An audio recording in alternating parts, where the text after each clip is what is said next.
УТК 120 тайпасынын студенти Шералиев Мыктыбек. Предмет философия, окутуучу Байшбек кызы Аида. Өз алдынча иш. Тема орус философиясы.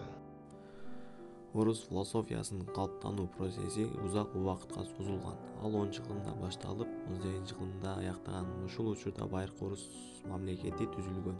Бул шаарлардын курулушуна, соода байланыштардын күчөшүнө таасирин тийгизген. Айрыкча Византия менен тыгыз байланышта болгон. Христиан дини кабыл алынганга чейин байыркы Руста дини мифологиялык, пантеистик дүйнө караштар кеңири таралган. Бул дүйнө тааным боюнча кудайлар жана мифтийлер образдары, жаратылыш, күчтөр жана кубулуштар башкарган жана адамдардын жашоосуна таасирин көрсөткөн. Буюмдарга жакшы жана жаман күчтөр жашайт жана алар менен байланышуу үчүн түрдүү ритуалдарды төбөлгө салуу, түрдүү курмандык чалуулар болгон. Яшиттер боюнча тело өлөт, ал эми жан болсо түбөлүктүү. Адам өлгөндөн кийин жан телодон бөлүнүп чыгат. 1988-жылы христиан дини мамлекеттик дин катары кабыл алынат. Диндик философиянын өнүгүшүнө Ион Дамаскиндин салымы чоң болгон.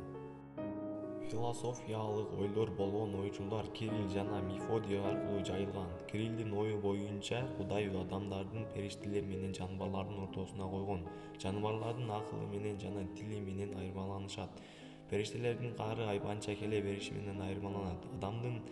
Адам эмнеге жакындашат, жогорugабы же төмөнгөбү? Бул анын жашоо образына, билим деңгээлине көз каранды. Ким билимдүү болсо, ал Кудайга жакын. Кирилл боюнча ишеним караганда акыл биринчи. Мында өзгөчө рол философияга таандык. Ион Энзар Болгарский, Кирилл Троцкий жана башкалар белгилүү болушкан. 17-кылымда орто кылым мезгили аяктанып, 18-кылымда өлкөнүн тарыхына жаңы доор башталат. Москва падышасы Орустанын ордуна Петр I императордук Россия келет. Петр I жүргүзгөн 17-кылымдын аягы 18-кылымдын башында реформалар коомдук турмуштун бардык жактарын камтыган. Абсолютизмди бекемдеши жана өлкөнүн европалаштыруу процесси жүрөт. Маданиятта өзгөрүүлөр жүрөт. Атайын жана жалпы билим берүү мектептери уюштурулат. Жаштар чет мамлекеттерге окууга жибериле баштайт жана чет элдик окумуштуулар жана кесип ээлери чакырыла баштайт. Федор Прокопович жалпы пайда түшүнүк мамлекеттин негизги идеологиялык принциби катары киргизген. Биринчиден, дыйкандарды ак ниетте эмгектенүүгө жана мыйзамга баш ийгени чакырат.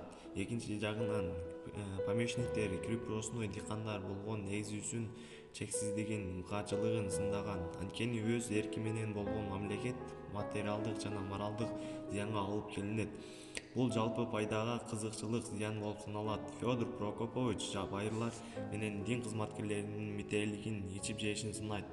Өнөр жайлар, соодагерлер, кызматчы дворяндар, чиновниктер жалпы пайдасын көбөйтөт.